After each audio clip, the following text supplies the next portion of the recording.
মা, এই লন। দেখি আর কি। ওরে বাবা, জিলাপি! তুই কি লাও লাও। এই ছোট লোকের বাচ্চা, চাষা ভোসা, আমার বাড়িতে তুই লাউ, জিলাপি, সবজি, পাট শাক এসব নিয়ে এসেছিস? এই ছোট লোকের বাচ্চা, তুই কোন সাহসে এসব নিয়ে আমার বাড়িতে এসেছিস? আমি কি এসব খাই? মা, আমি কি কোনো ভুল অন্যায় করছি?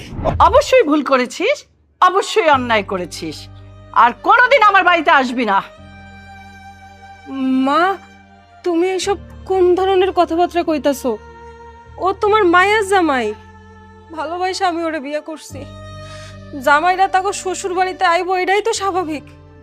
সকাল সকাল আমার জামাই খেতে যাইয়া কত ভালোবাসা লইয়া এই শাকসবজিগুলো আনছে, একটা একটা কইরা তুমি সব ছুঁড়া ফালাই দিছো কেন মা? একদম বেশি কথা বলবি না। জামাই শ্বশুর বাড়িতে আসবে সেটা ঠিক আছে, কিন্তু জামাইয়ের মতো জামাই হতে হবে। তুই একটা শিক্ষিত মেয়ে হয়ে তোর বান্ধবীদের সাথে গ্রামের বাড়িতে বেড়াতে গিয়ে ভালোবাসা করে বিয়ে করেছিস, তাও আবার এরকম একটা চাষার ছেলেকে। হ্যাঁ মা, আমি একটা চাষার ছেলেরে বিয়ে করছি, ওর নিজেও একজন চাষা।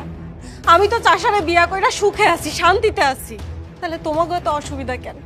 নিজের মায়ের সুখ দেখতে পারতাছো না? আমার কোনো অসুবিধা নাই, যত অসুবিধা সব তোমাকে। অসুবিধা নেই মানে? অবশ্যই অসুবিধা আছে। তুই তোর সুখের জন্য বিয়ে করেছিস, এবার তুই থাক তোর সুখ নিয়ে। আমার বাড়িতে এসেছিস কেন? এমনিতেই আমার ছোট জামাই তোর এই চাষা বসা স্বামীকে দেখতে পারে না, আজকে আবার ওর আসার কথা। যদি এসে দেখে তোরা আমার বাড়ির সামনে, আমার মান সম্মানটা কোথায় থাকবে বলতো? মা, আপনি একদম ঠিক কথা কইছেন। আমি এইখানে এই অবস্থায় দাঁড়াই আছি, আপনার ছোট জামাই কোটিপতি, সে যদি আইসা দেখে আমি এখানে আছি, আপনার মান সম্মান ইজ্জত সবকিছু চলে যাইব। ঠিক আছে, আমরা তো গ্রামের চাষা ভুষা মানুষ, আমি চলে যেতেছি। বউ, চলো, আমরা গ্রামের মানুষ না, আমরা গ্রামে চলে যাব। তবে একটা কথা আমি সারা জীবন মনে রাখো, আমার কোনো শ্বশুর শাশুড়ি নাই, আমার কোনো আত্মীয় স্বজন নাই, আমি ভাইবা নেব। আমি একটা ইতিম মায়ের বিয়ে করছি। চলো বউ। এই শোন, আর কোনোদিন ভুল করেও তোর এই চাষা ভোসা স্বামীকে নিয়ে আমার এই বাড়িতে আসবি না। যা যা যা, এখন চলে যা, আমার আবার ওই জামাই আসার সময় হয়ে গেল। যা যা যা। ঠিক আছে মা, আমি চলে যাইতেছি।